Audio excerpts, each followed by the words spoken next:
Good morning, everyone. My name is Emmanuel Sanjay Nand, Assistant Professor, Department of Mathematics, working in SKNG College, Gangavati.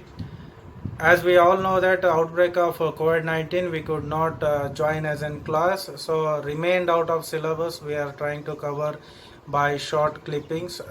Today, I am going to deal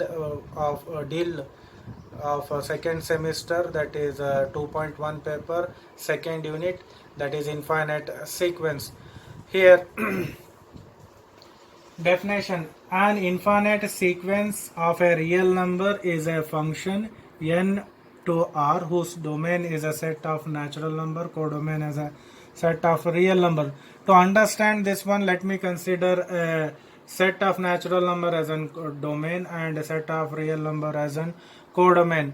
There is a relation. This relation is 1 1 and onto, as we know that the one having the image in codomain as x1 and 2 having the image as x2 and 3 is having as x3 dot dot. They are maintaining some relation, some rule is there. So let me write the range of this codomain as x1, x2, x3 dot dot xn. Here you can see this xn is called as an general term of the sequence. We know that x1 and x2 having some rule, x2 to x3 some rule. It is following some rule between the numbers. As I said, it is xn. We will extend up to xn. If n tends to infinity, we call as an infinite sequence. If n tends to finite, we call as an finite sequence. To understand better this infinite sequence, let me consider an example over here. 2, 4, 6 dot dot dot. Here you just see that there is some rule is falling between these two numbers. 2, 4, the common difference is 2. 4 and 6 common difference is 2. You can predict what could be the next number here. It will be 8, it will be 10, like that. So because how we can predicting, because we know that the common difference between these two numbers is maintaining the common distance same. Therefore we can predict. Another example I will consider, that is 1, 2, 3. Here common difference is 1. You can predict what could be the next number, because it will be 4. And why we are getting this? Because there is some rule is maintaining by these numbers. So this rule we will call as a sequence. So one more important definition we are talking about, that is called as an bounded. In your lower class you have learnt all this bounded. Once again I want to revise over here.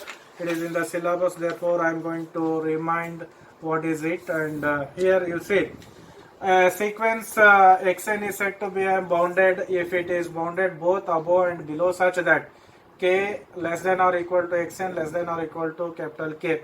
What is small k means? The number, what is suppose you consider 1, 2, 3, 4, 5, 6. 1 will be a small k and 6 will be a capital K. In between this xn will be there. So if this is there, then we can call as an bounded sequence. To understand this definition, once again I have considered an example. Xn is equal to 2 to the power minus 1 to the power n. If you expand this one by putting n values as 1, 2, 3, 4, we will get the sequence in this form: 1 by 2, 2, 1 by 2, 2, 1 by 2 dot dot dot.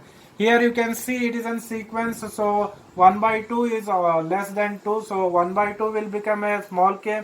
2 will become an upper bound, that is capital K. So it is an bounded sequence. If the sequence is this type, then we call this one as an bounded sequence. One more important topic we are going to discuss, that is called as a limit of the sequence.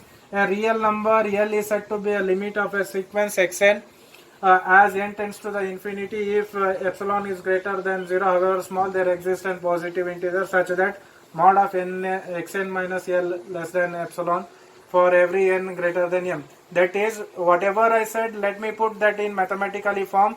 If limit xn tends to infinity is equal to L. So you have learned all these limits, and in differentiation in previous class I not extend this one so deeply.